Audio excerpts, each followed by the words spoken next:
Caddis Maximus here. This time I'm bench reviewing the DeWalt DWS535 genuine worm drive saw with the oil-filled gearbox and comparing it to the Skilsaw SHD77M, which I consider the best Skilsaw made. You know, the older American-made ones are very tough, and the all-aluminum ones are also very awesome. But I think as far as like peak Skilsaw and evolution, it was these SHDs because they were essentially a Type 17 or a Type 18, and they were just the top of the refinement. The newer Skilsaws that they make are just not as good as these. There's no doubt about that.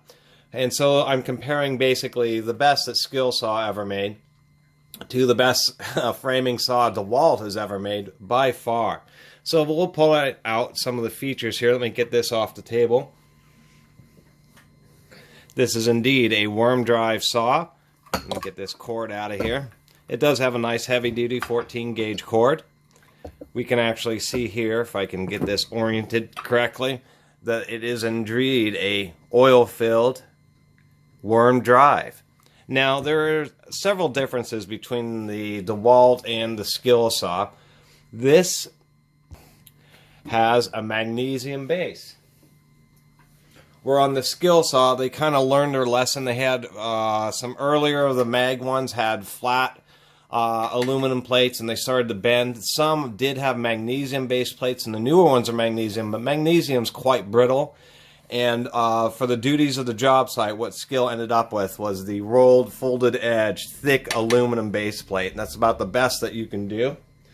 This base plate I've taken care of, and it's not bent or anything. I haven't dropped it, but that's really what you have to worry about. Is if you drop it, this magnesium will break. Other things that I didn't like is when these first came out years ago, they had an aluminum front plate here where the exhaust vent here, and then they moved to plastic on the newer ones, which I did not like. The other issue is and I read comments online where this saw wasn't filled up properly, filled with oil properly, I should say.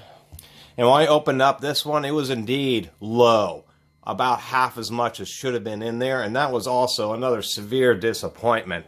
So I did have to add oil to this. Also, the oil volume is half of that of a Skilsaw, easily half of that. It just has much less volumetric area inside there. And kind of how they compensate is they've integrated all these heat sinks to keep the gearbox much cooler so that the oil doesn't expand as much. And so I'm not going to give them too much grief over that. But a lower oil volume means that you do need to replace it more often.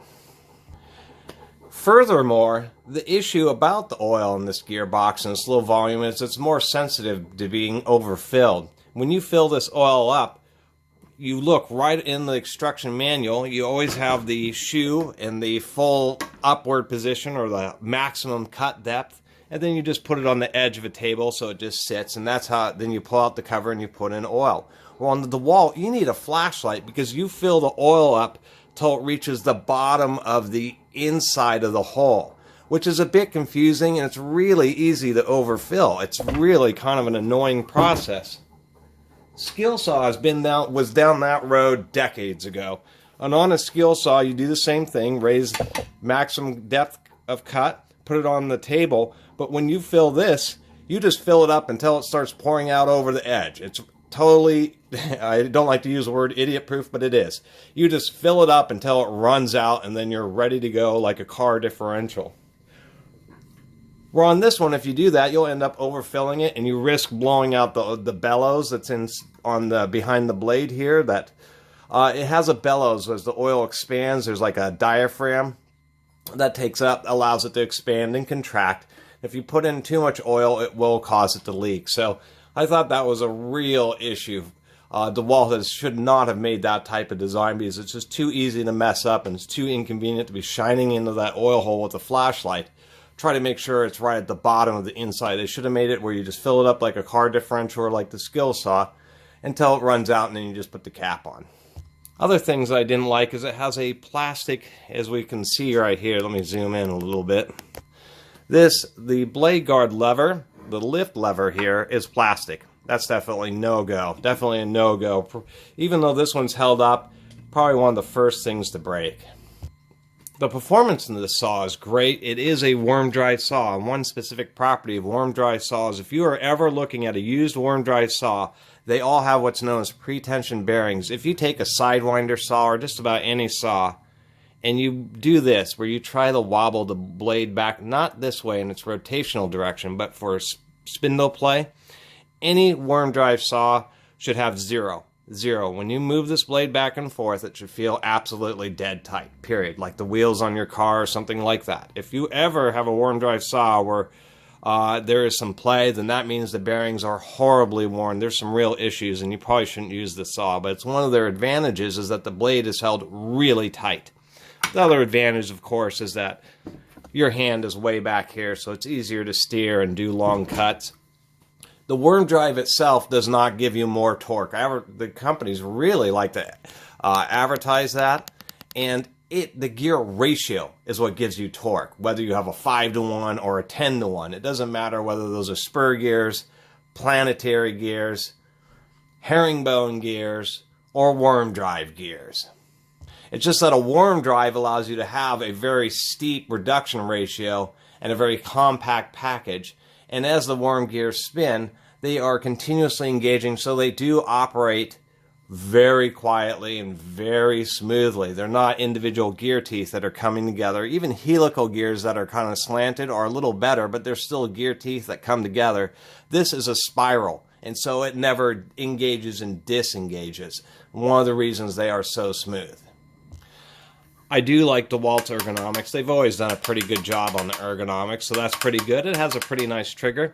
It does have a Rafter Hook, and what is kind of interesting is it actually has an extra wide portion, so it can hang on either 4x4s, which are 3.5-inch nominal, or your standard 2x4s, although it's a bit wide. It does have 2 positions. I did have some issues, but if you just keep that oiled, it seems to work pretty well. The only other thing is this hook is kind of long and oversized, and it is a bit wobbly, and I did want to put that out there. A lot of people don't like the button that's on the front of the Skilsaw.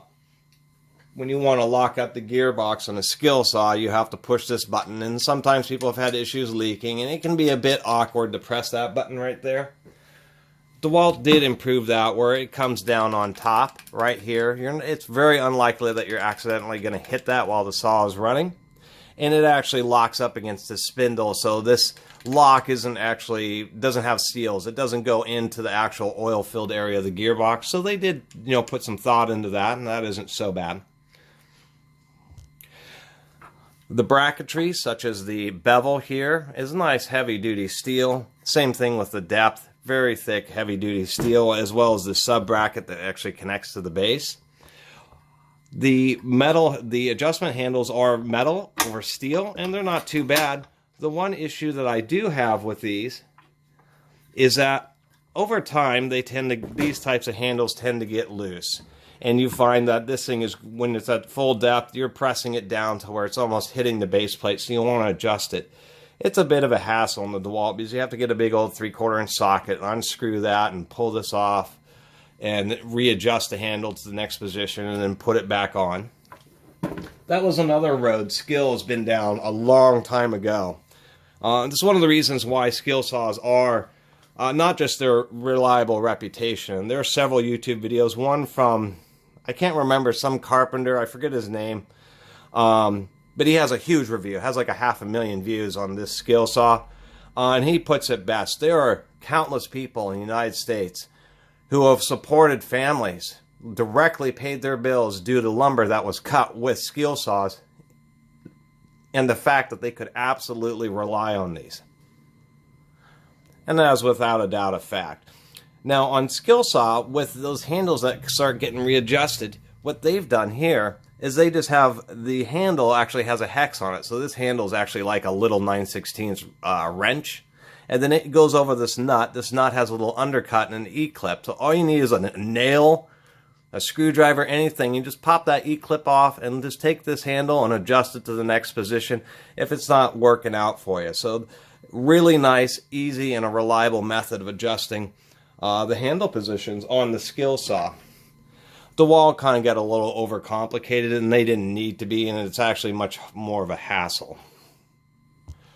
Back to another good note, I'm trying to go back and forth so I just don't do a big pile of negativity or positivity, is that there are rip fences, so it's a little guide and will slide into these holes here.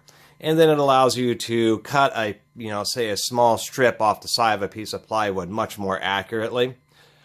This actually has one that you can put into the back, and that's actually can be handy for several situations. Almost all saws, including the Skilsaw, you can only put the rip fence in the front, but DeWalt did include the ability to put it in the back, so that is a nice feature. Another thing they do claim is a big anti-pull-out cord. So they always talk about people lowering and lifting tools via the cords, which you should never do. But what DeWalt has done is tried to make a very heavy-duty cord pinch down there so that it's less susceptible to getting damage when people do that, and they kind of predict that will be inevitable. So I do kind of like that forward thinking.